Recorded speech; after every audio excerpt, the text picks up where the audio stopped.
Just so you know, this meeting is being recorded. I am here this morning, actually, it is a Saturday morning in early September with Tara Enedy. Tara is an alum of the Minnesota State University Department of Theater and Dance. It was probably not known as that when she was there, but she is an alumnus nonetheless. And today she's speaking to us from Altoona, Pennsylvania, and I'll let her tell you what's going on behind her. So Altoona Community Theater is loading in a production, our first production following the pandemic shutdown. We're loading in Death Trap today here in the beautiful Mishler Theater of downtown Altoona, Pennsylvania. So if you hear screw guns in the background and some shouting about lights, they're focusing and building walls as we speak. How many does that theater seat? It's about 800, I think a little bit less than that with obstructed view seats. It is a gorgeous old vaudeville theater, originally built in 1906, promptly burned down at the end of that year, and they rebuilt and reopened in 1907. And it has had quite a storied history. It ran to rack and ruin for a while. It was turned into a movie theater for a while in the 50s. They renovated it extensively in the 60s, and it was saved from being turned into a parking lot. So if you go to mishlertheater.org, you can see the gorgeous photos of this beautiful space that I cannot even believe that they considered tearing down to turn into a parking lot. It's quite the little gem here. And it's one of the few remaining hemp houses. Our pin rail is actually sandbags and hemp rope for the fly system. So wonderful. All right. Yeah. Should we start a little bit about your journey to get to where you are right now? You want to talk about where you grew up and how it is that you found yourself attending Mankato State University or Mankato State College? So I grew up in Hastings, which is just about, I think, an hour and a half from Mankato. And I had a theater teacher in high school. I had a couple of really amazing theater teachers in high school, Darlene Olson and Robin Starch. And Robin Starch is also an alum from Mankato. She graduated a few years before I did, but she is the one who encouraged me to check out the program. And it turned out to be fantastic. And I really liked everything about it. And I had auditioned and was accepted into the program, and lucky for me that I was, because it was a really great experience. So it was actually another alum who got me into Mankato. Okay, well, great. And did you go in there expecting to be on stage or in the backstage area, or what were your intentions? I went for performance, on the performance side, for acting and dance. I was a dancer. While I was there, though, I discovered that I was really good at stage managing. So I ended up more on the tech side. I was still doing, I don't know if the program is still the same, where it's an acting directing emphasis. I stayed on that side, but was doing a lot of stage management. And that has really been where my career took me, although not through straight theater for a long time, but the stage management piece of it became really important to my trajectory. Okay, now, I know I have seen some pictures of you on stage. What were some of the shows that you were in, or other shows that you stage managed, perhaps? I did 42nd Street as the #1 favorite show that I was ever in, I think ever. I was featured chorus, and we had all the great dance numbers, and we got to dance on the dime, and we wore the gorgeous costumes from David McCarl for Nothing But a Dame. Like, that is the favorite show I have ever done, because there was so much to do. The leads in that show have boring stuff to do. We had so much more fun being in the ensemble of that show. But we did, it was Theater Phoenix at the time. We had that little black box theater over in the mall. I can't remember the name of the mall. It was a little black box theater. We did Antigone over there. I was in Blue Window, I think it was called. I did several shows over there. I'm trying to think. Oh, I was in Pippin on the main stage, Oklahoma. Can't remember the name of the title. Lewis Whitlock directed the one about the dance school, older people learning to tap dance together. And the name went right out of my head, of course. Okay. Now, what years were you there? I don't know if we mentioned that. I was there 1991 through 1995. Okay. Yeah, that's right. Because for me, so much of it is everybody was there at the same time. So, and I have the same memories about everybody, and it's like, well, you should know so and so. But I'm thinking, wasn't Missy Peterman in Yep, 42nd Missy Street? Peterman graduated 2 years ahead of me, and Cedric Yarbrough graduated 1 year ahead of me. Eric Nelson was in my class. Gotcha. I'm trying to think right off the top of my head who else I graduated with. It's a Well, long time ago, Mike. You're very mean. well, it was a long time ago, but the other thing is that, you know, everybody, whether they're in the same class or not, it's such a great camaraderie that takes place when you're doing not only coursework but plays and perhaps a party or two in the evening or the weekend. Maybe they didn't tell you about those. No, I don't have any memory. Mhm. Well, No what, partying happens when you're a theater kid. yes. What are some of your favorite memories that happened either in class or on stage, or, you know, even not with stage, but just fond memories that you carry with you? Definitely the camaraderie backstage. Some of the costumes that I got to wear. Richard III, I was in Richard III, and I had this gorgeous gown that I got to wear that I was terrified I was going to fall up and down the stairs. We had a staircase going in and out of the pit, and this long, beautiful gown. Just funny things from class. Eric Nelson, we were doing, I don't even remember what the scene was, but he's a great physical comedian, and he grabbed the doorknob. Is it still called 110, the room? And he grabbed the doorknob and his feet slipped out from behind him, and he did the most amazing spin, holding onto the doorknob the whole time. And then he stood up and straightened down his shirt and walked out the room. It was hysterical and amazing. There was another acting exercise where Dr. O, just spent 10 minutes working with an actress on acting with her back, because she chose to start her monologue with her back facing the audience, and he taught us a lot about that. I loved, at the time I kind of thought maybe it was a little goofy, but it has become so applicable. Acting styles class, the different techniques to be used has become really, really helpful as my own work now on stage or directing actors currently for Death Trap. I mean, things like that, and the theater history classes as well. I love history in general, but that theater history, that series of classes was also super interesting, and I loved those. Okay, and interestingly, 110 is now 113, I believe. The rooms were renumbered when the Andreas Theater was added back in. Yeah, that happened after I left, and I was like, oh no, look at this beautiful facility. So yeah, lucky kids. It's like 21 years now since that came online. Yeah, it happened right after I left. Yeah. I do remember that. I remember being very jealous. You kind of alluded to it a little bit now. Do you have any specific examples of the instruction that you learned there that you find yourself referring back to and utilizing every day as the director of operations or as a director? And I don't know if you can hear the screw guns. They're ripping through some wood right now. I didn't hear the first part of the question. Oh, just that you had alluded to it earlier, but if you remember, if there are any specific lessons that you learned that you find yourself referring back to and using.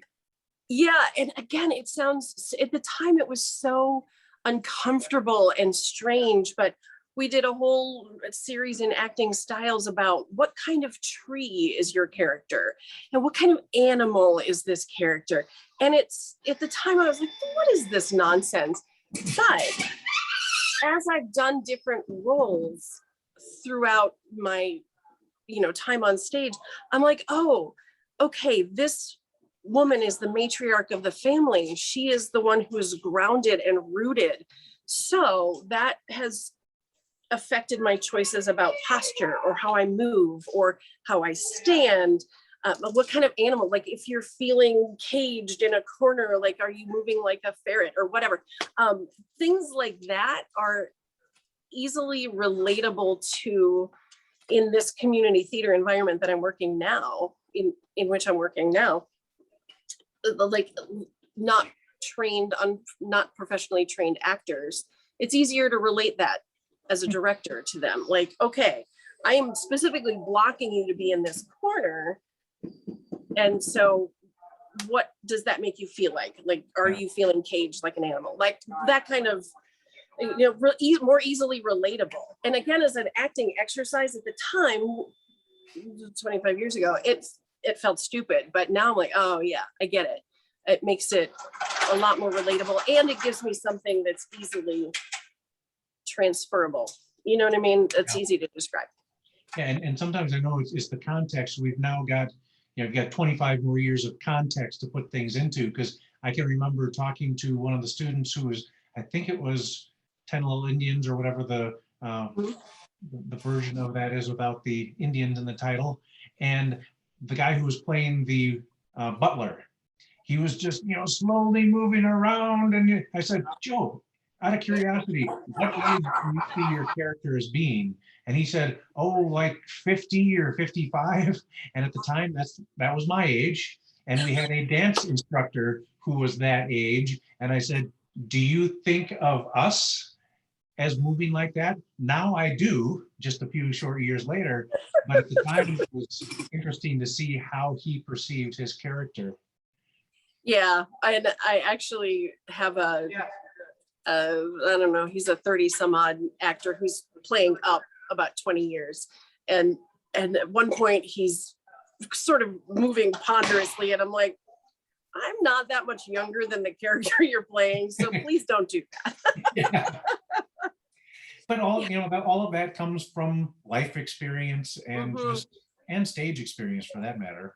Yeah. Do you want to tell us briefly about the Tara Enedy story from the time you left Mankato to today? Sure. So I left Mankato right after graduation. I moved to Washington, D.C. And it took me a little while. I thought I had a job lined up, but I didn't have a professional job lined up. But I ultimately landed at a multimedia production company. So what's that, you say? It's business theater, basically. We produced video and graphics and live events for conventions. So if you ever go to any kind of professional convention, we were handling the keynote speaker stuff. So I was coaching speakers. I was, all that tech has to be called. So I was known as a producer, stage manager. I could call my own shows. I didn't have to hire somebody for that. But I had to do budgets for all of that. I was working with video editors, sound designers, all that kind of stuff, to produce keynote speakers or to produce professional bands for the big party at the end. So it was a really interesting transfer of theater into a business environment for professional conferences. And I got to travel. So that was kind of nice. I got to go to lots of big cities and spend some time. Not always fun. I was sometimes always just stuck in the convention center, but New Orleans and San Francisco and Chicago and New York and all those sorts of fun places. I moved to Los Angeles for a short period of time. I ended up coming back to Pennsylvania, where my parents are from, and ended up working with Altoona Community Theater. So I hadn't done, because I was doing that business theater for so long. And then I had a complete left turn into a job as an IT consultant. Oh. It's a story for another day, Mike. But I ended up performing in these community theater shows. And I didn't have any personal experience with community theater growing up. Hastings at the time did not, and they do now, but they did not at the time have any kind of community-based theater. I wasn't aware. I knew of the Merely players in Mankato, but I did not participate with them. Honestly, the closest experience I probably had to a community theater environment was Theater Phoenix. Okay. Up until that point. So I had spent 10 years doing business theater kind of things, and then landed with this theater company, Altoona Community Theater. There is definitely a different methodology in the community theater because it's a lot scrappier. We don't have big university budgets. It's not professional. It's some people have a theater background and have gone to school for that, and majority have not. They just love theater. They love performing. They're musicians, they're dancers, you know, they just want to build stuff. They're crafty, they want to build props. So I got sucked in and was a volunteer on stage, backstage, directing, stage managing until last fall. And now I'm the director of operations for Altoona Community Theater.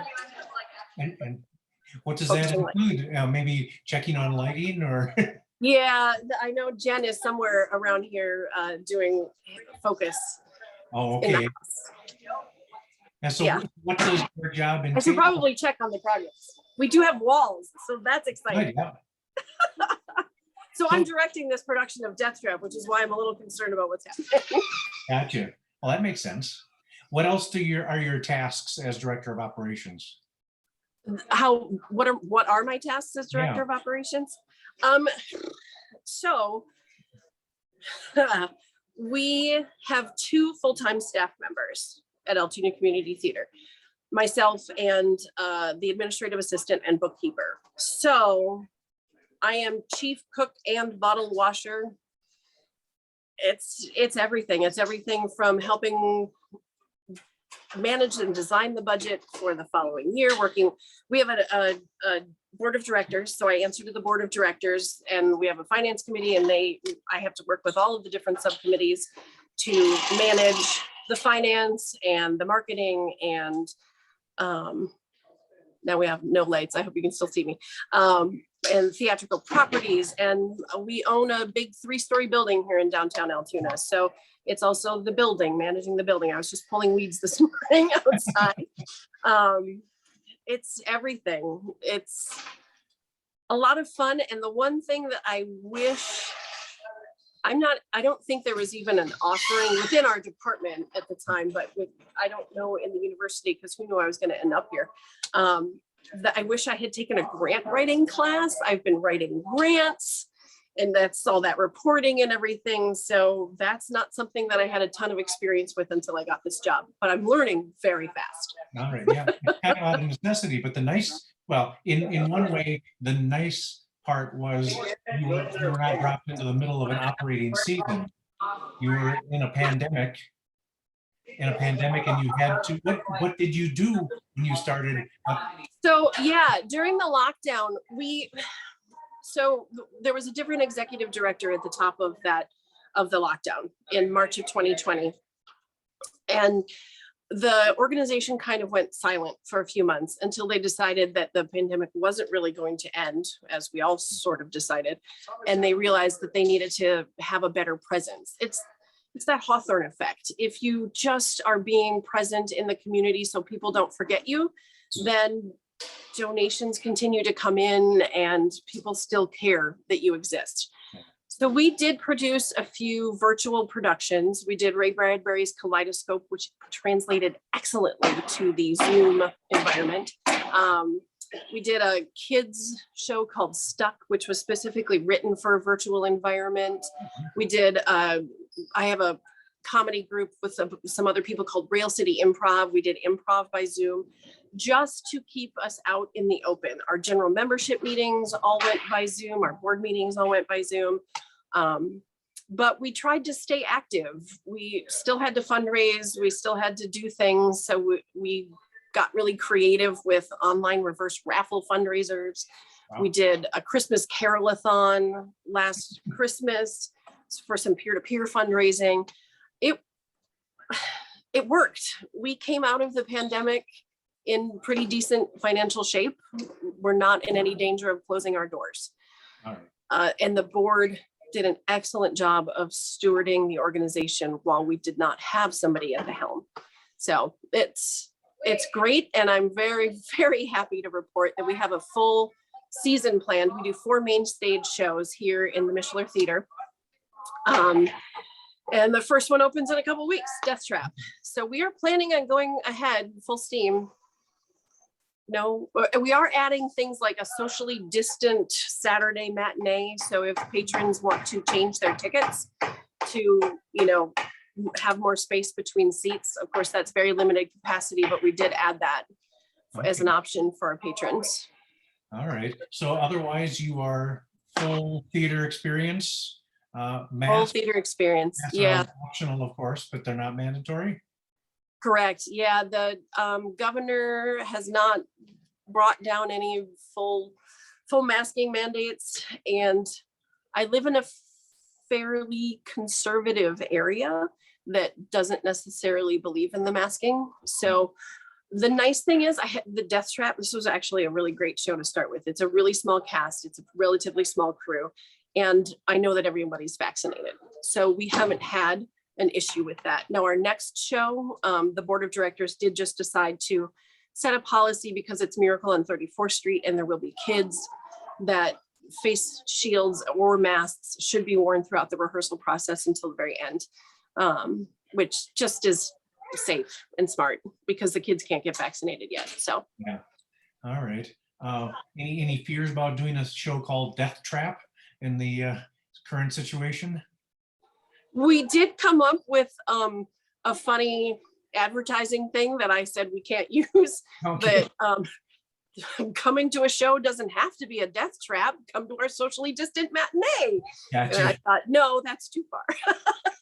All right. Probably a good choice. Yeah, I am. I will say though, this is the first show I've gotten to direct where I get to murder people actually on stage, and that's been pretty fun.